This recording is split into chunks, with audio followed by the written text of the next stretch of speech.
الحمدللہ رب العالمین الصلاۃ والسلام علی رسولہ الکریم۔ السلام علیکم ناظرین اکرام۔ قیامت کی نشانیاں نام کی سیریز آف ویڈیوز کے تحت ہم آج فوکس کر رہے ہیں اس ٹاپک پر کہ دجال فی الوقت موجود ہے، اور اس کا ذکر صحیح مسلم کی ایک حدیث میں آیا ہے۔ حدیث کافی طویل ہے، اس کو ہم چھوٹے چھوٹے حصوں میں ڈیوائڈ کر کے ہر حصے پر فوکس کریں گے تاکہ ہم کو پوری کلیئرٹی کے ساتھ انفارمیشن سمجھ میں آئے۔ بہت ہی دلچسپ ہے انفارمیشن، اور ہم نے اس کو میپس کے ذریعے سے اور دوسرے سورسز سے انفارمیشن لے کر سمجھایا ہے۔ معاملہ دراصل یہ تھا کہ ایک صحابی جن کا نام تمیم داری تھا، وہ پہلے عیسائی تھے، اور ایک مرتبہ وہ اپنے چند ساتھیوں کے ساتھ سمندر کے سفر پر گئے تھے۔ سمندری طوفان کے سبب ان کا جہاز تباہ ہو گیا، اور وہ بہت ہی مشکل سے ایک چھوٹی کشتی کے ذریعے سے ایک جزیرے پر پہنچے۔ وہاں پر ان کی ملاقات دجال سے ہوئی، جو زنجیروں میں باندھا ہوا تھا۔ اس نے ان کا تعارف پوچھا اور پھر چند سوالات کیے تاکہ یہ اندازہ لگائے کہ اس کے خروج کا وقت آ گیا ہے یا نہیں۔ ان سوالات کے جوابات صحابی نے دیے۔ یہ اس وقت کی بات ہے جب ہمارے نبی اکرم صلی اللہ علیہ وسلم موجود تھے۔ ان سوالات میں سے ایک سوال اپنے نبی محمد صلی اللہ علیہ وسلم کے مبعوث ہونے کے اوپر بھی تھا، اور اس کے سوالات اور اس کی دی ہوئی انفارمیشن پر تمیم داری رضی اللہ عنہ کو یہ خیال آیا کہ محمد صلی اللہ علیہ وسلم یقیناً اللہ کے رسول ہیں۔ اس واقعے کے بعد وہ مدینہ آئے اور ہمارے نبی محمد صلی اللہ علیہ وسلم کے ہاتھ پر بیعت کی۔ آپ صلی اللہ علیہ وسلم بہت خوش ہوئے اور یہ واقعہ سارے مسلمانوں کو بتانا چاہتے تھے۔ تمیم داری کو آپ صلی اللہ علیہ وسلم نے مدینہ منورہ میں بلایا اور تمام صحابہ کرام کے سامنے اس واقعے کی تفصیل بیان کرنے کے لیے کہی۔ بہت ہی انٹرسٹنگ انفارمیشن ہے اس واقعے میں، غور سے سنیں۔ دیکھیں تمیم داری کا سمندری سفر۔ ہم نے اس حدیث کو، جو کہ صحیح مسلم کی حدیث ہے، حدیث نمبر 2942، اس کو کئی پارٹس میں ڈیوائڈ کیا ہے تاکہ کلیئرٹی سے اس کا ہر فیس، ہر پارٹ سمجھا سکیں۔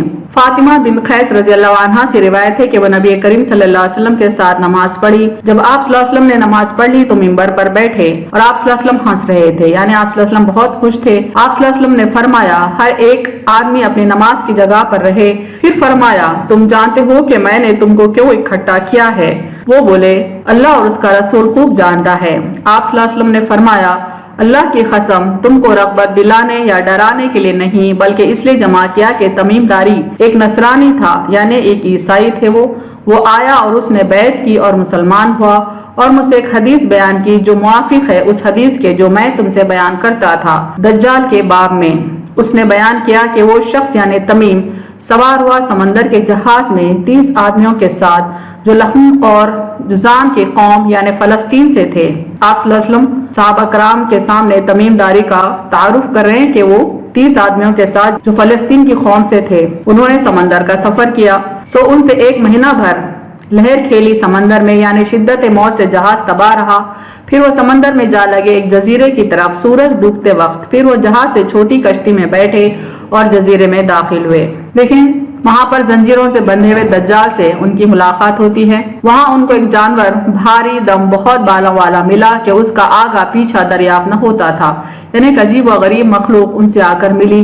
بالوں کے ہجوم سے تو لوگوں نے اس سے کہا، اے کمبخت تو کیا چیز ہے؟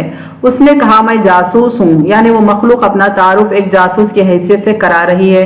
لوگوں نے کہا، جاسوس کیا؟ اس نے کہا، اس مرد کے پاس چلو جو دیر میں ہے، اس واسطے کہ وہ تمہاری خبر کا بہت مشتاق ہے۔ یعنی وہ مخلوق تمیم داری کو اور ان کے ساتھیوں کو دجال سے ملانا چاہتی تھی۔ تمیم نے کہا، جب اس نے مرد نام لیا تو ہم اس جانور سے ڈرے کہ کہیں یہ شیطان نہ ہو۔ تمیم نے کہا، پھر ہم چلے دوڑتے یہاں تک کہ دیر میں داخل ہوئے۔ جزیرے کے بہت انٹیریئر میں وہ موجود تھا۔ دیکھا تو وہاں ایک مضبوط جسم کا آدمی ہے کہ ہم نے اتنا مضبوط آدمی اور ویسا سخت جکڑا ہوا کبھی نہیں دیکھا، یعنی بہت ہی سختی سے وہ زنجیروں سے باندھا ہوا تھا، جکڑا ہوا تھا۔ جکڑے ہوئے ہیں اس کے دونوں ہاتھ اس کی گردن کے ساتھ، یعنی ہاتھ بھی گردن سے بندھے ہوئے تھے۔ درمیان دونوں زانوں کے درمیان ٹخنوں تک لوہے سے، یعنی پیر بھی پوری طرح لوہے کی زنجیروں سے باندھے ہوئے تھے۔ ہم نے کہا، اے کمبخت تو کیا چیز ہے؟ اس نے کہا، تم قابو پا گئے میری خبر پر، یعنی میرا حال تو تم کو اب معلوم ہو جائے گا۔ دجال جواب دے رہا ہے کہ اب میری انفارمیشن تم کو مل جائے گی۔ دجال نے تعارف پوچھا۔ دیکھیں تم اپنا حال بتاؤ۔ تمیم داری ان کے ساتھیوں سے دجال سوال کر رہا ہے کہ تم اپنا حال بتاؤ کہ تم کون ہو؟ لوگوں نے کہا، ہم عرب لوگ ہیں۔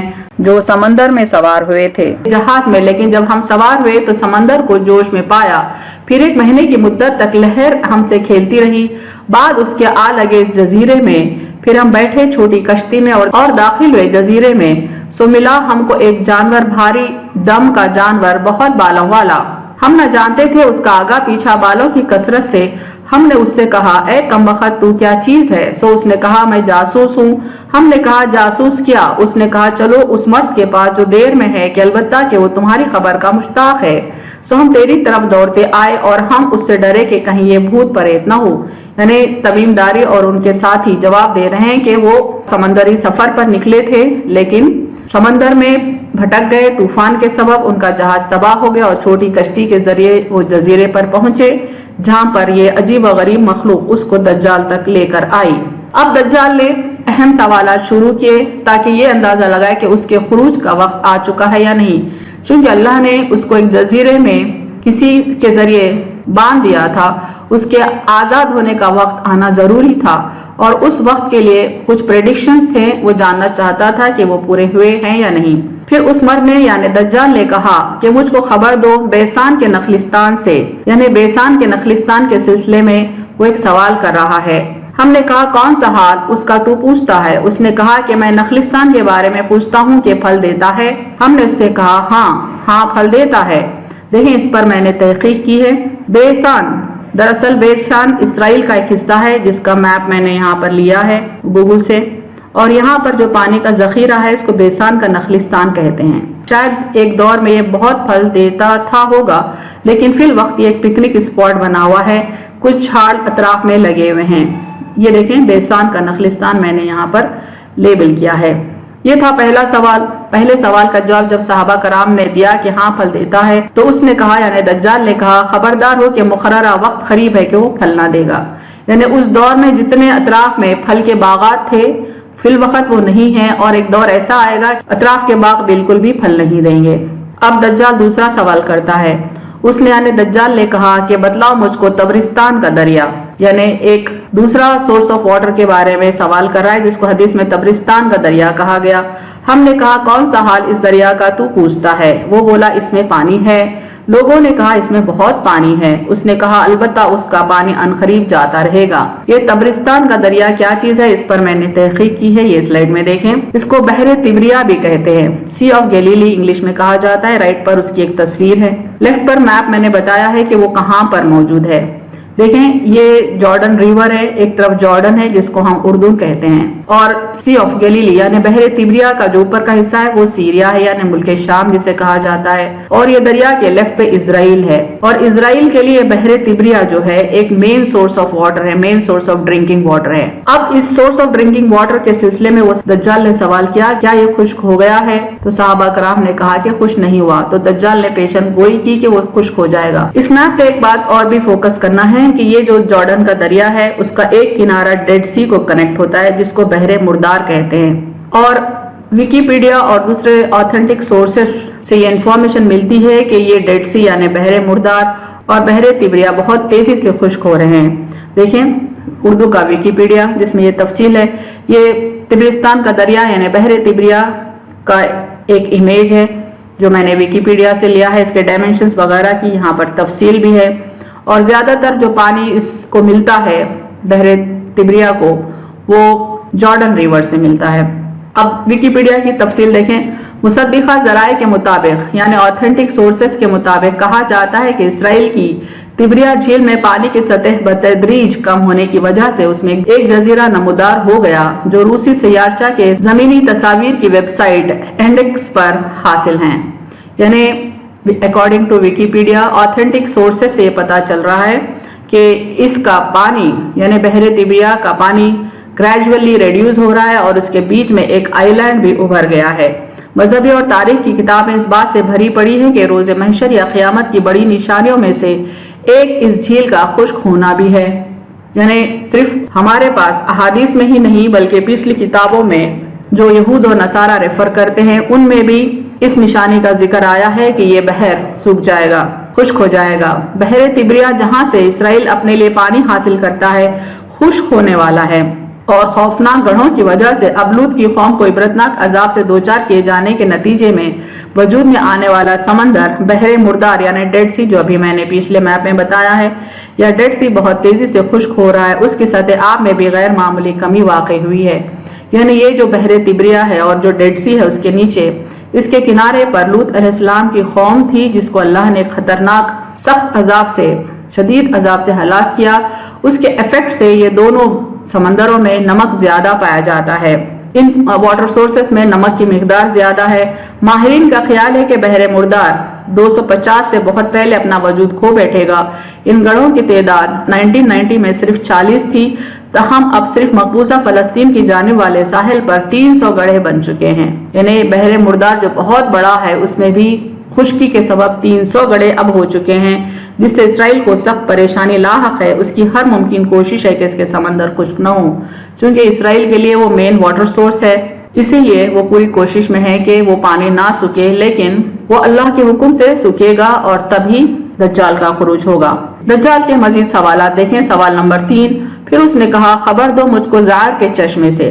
لوگوں نے کہا کیا حال اس کا پوچھتا ہے، یعنی تمیم داری اور ان کے ساتھیوں نے پوچھا کہ کیا ایسپیکٹ جاننا چاہتے ہو۔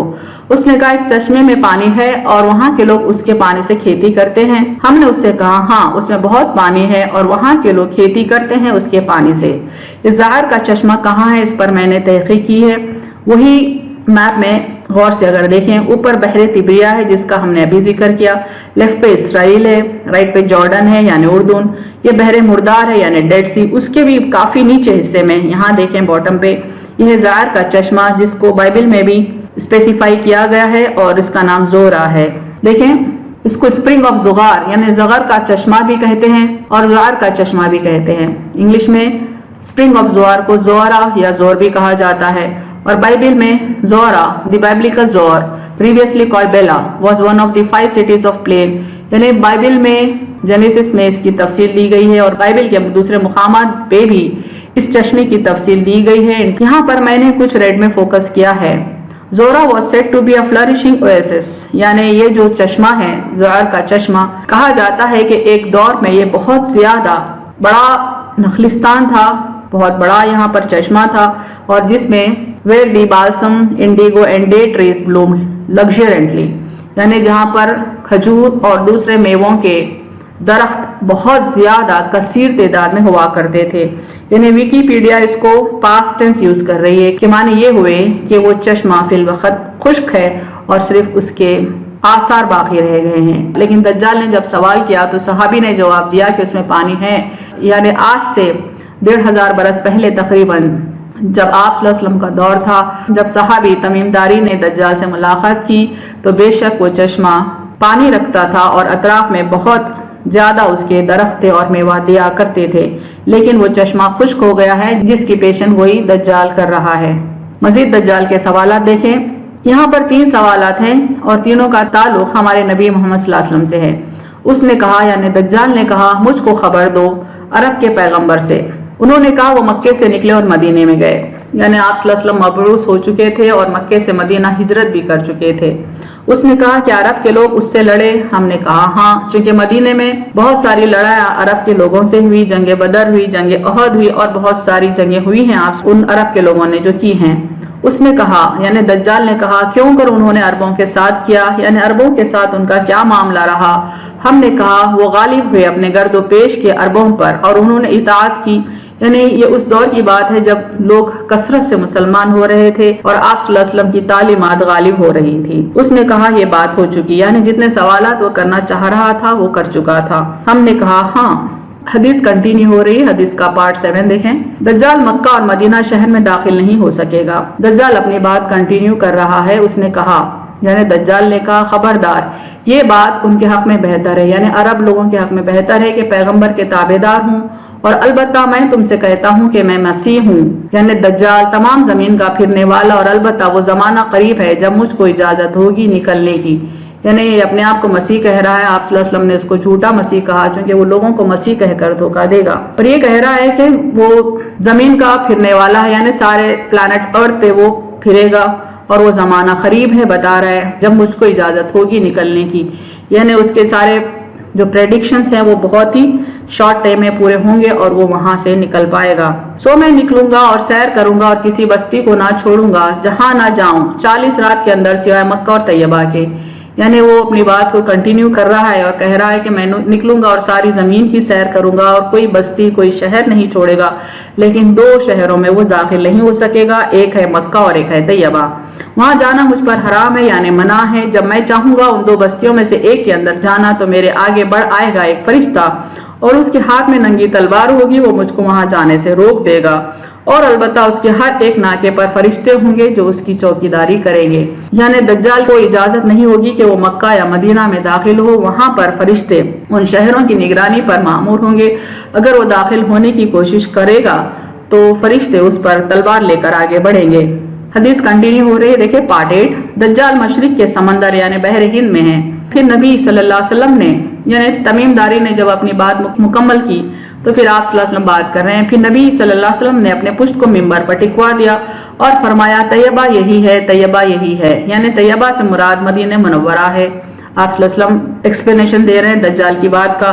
خبردار ہو بھلا میں تم کو اس بات کی خبر دے چکا ہوں؟ تو اصحاب نے کہا ہاں، یعنی آپ صلی اللہ علیہ وسلم پہلے ہی دجال کے بارے میں کافی تفصیل بتا چکے تھے اور یہ بھی بتا چکے تھے کہ وہ مدینے میں داخل نہیں ہوگا۔ نبی صلی اللہ علیہ وسلم نے فرمایا مجھ کو اچھی لگی تمیم کی بات جو مواقف ہے اس چیز کے جو میں تم کو دجال مدینہ اور مکے کے حال سے فرما دیا تھا۔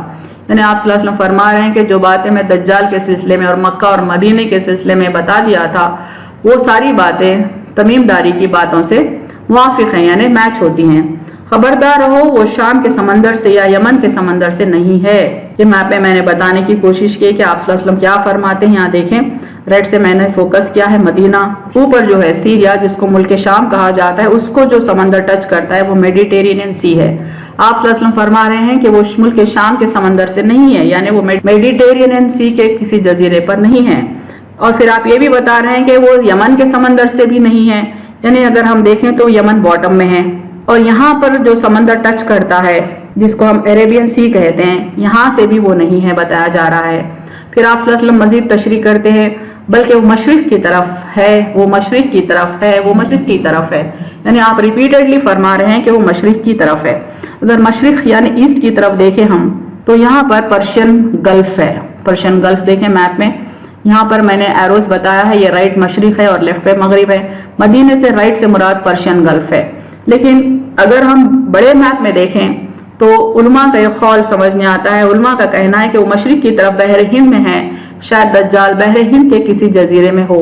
تو میں نے اس کو ایک بڑے میپ میں دیکھنے کی کوشش کی ہے، یہ تو پرشین گلف ہے، بہت سارے جزیرے ہیں اس میں، ممکن ہے کہ وہ اس میں ہو، لیکن اگر بڑے میپ میں دیکھیں ہم تو مدینے کے جو ایسٹ کا سمندر ہے جو ہندوستان کو ٹچ کرتا ہے وہ انڈین اوشن ہے، اور عربین سی بے شک اس کا ایک حصہ ہے، لیکن جو کہ آپ صلی اللہ علیہ وسلم نے فرمایا کہ وہ یمن کے سمندر میں نہیں، تو ممکن ہے کہ وہ یمندر کے قریب کے سمندر یعنی عربین سی میں نہ ہو بلکہ عربین سی سے بہت دور وہ انڈین اوشن میں ہو۔ جیسا یہاں میں نے بتایا Arabian Sea part of Indian Ocean ہے، لیکن عربین سی سے بہت دور جیسا لکشدیپ آئی لینڈس ہیں اور دوسرے بہت سارے آئی لینڈس ہیں انڈین اوشن میں، ان آئی لینڈس میں وہ کسی پر موجود ہو، اللہ بہتر جانتا ہے۔ اہم پوائنٹ دیکھیں اس ویڈیو کے، دجال ایک جزیرے پر موجود ہے اور اس نے تمیم داری سے 6 سوالات کیے تھے تاکہ اپنے خروج کے وقت کا اندازہ لگا سکے۔ پہلا تھا بیسان کے نخلستان کے بارے میں کہ کیا وہ میوہ دیتا ہے۔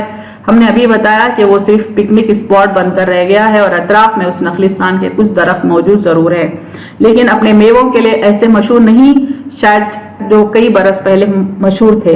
دوسرا سوال تھا بحر تبریہ کے خشک ہونے کے بارے میں۔ ہم بتا چکے ہیں کہ بحر تبریہ خشک ہونا شروع ہو گیا ہے، اس سے کنیکٹڈ تھوڑی دور پر بحر مردار بھی ہے، وہ دونوں بہت تیزی سے خشک ہو رہے ہیں، بلکہ بحر تبریہ میں ایک جزیرہ بھی ابھر چکا ہے خشکی کے سبب، جو سیٹلائٹ کے امیجز میں کلیئرلی ویزیبل رہتا ہے۔ تیسرا سوال تھا زار کے چشمے کے خشک ہونے کے سلسلے میں۔ صحابی نے کہا کہ وہ چشمہ پانی رکھتا ہے، لیکن 1500 برس گزرنے کے بعد اگر ہم آج جاننے کی کوشش کریں تو یہ چشمہ بھی خشک ہو چکا ہے، یہ تو پوری طرح خشک ہو چکا ہے، صرف خشک زمین باقی ہے۔ چوتھا سوال تھا ہمارے نبی کے مبعوث ہونے کا، یہ تو پورا اسی وقت ہو چکا تھا۔ پانچواں سوال اور چھٹا سوال بھی نبی صلی اللہ علیہ وسلم کے دور کے سلسلے میں ہے اور یہ سوال بھی پورے ہو چکے ہیں، یعنی ان کے جوابات اسی وقت مل چکے ہیں۔ نبی صلی اللہ علیہ وسلم کا عرب کے لوگوں سے جنگ کرنا یہ ہو چکا، اور نبی صلی اللہ علیہ وسلم کا عربوں کے ساتھ معاملہ کیسا تھا یہ بھی دور گزر چکا۔ یعنی 6 سوالات دجال نے کیے تھے تاکہ اندازہ لگائے کہ اس کا خروج کب ہوگا، یعنی عوام کے سامنے، عوام کے بیچ وہ کب موجود ہوگا۔ ان 6 سوالات میں پہلا ہی سوال ہے جس میں بیسان کے نخلستان کے بارے میں سوال تھا کہ اس کے اطراف جو باغ ہیں وہ میوہ دیتا ہے یا نہیں ہے۔ تو میں نے جیسا بتایا کہ اس کے اطراف میں کوئی بڑے باغ تو نہیں ہے، لیکن ایک پکنک اسپاٹ ہے اور بہت سارے درخت ضرور ہیں۔ اور باقی کے سارے سوالات کا جواب فی الوقت مثبت ہو چکا ہے، اس کے سارے پریڈکشنز اکر ہو چکے ہیں۔ تو اس سے اندازہ لگایا جا سکتا ہے کہ دجال کے خروج میں زیادہ وقت نہیں ہے، پھر بھی اللہ بہتر جانتا ہے۔ وآخر دعوانا ان الحمد للہ رب العالمین۔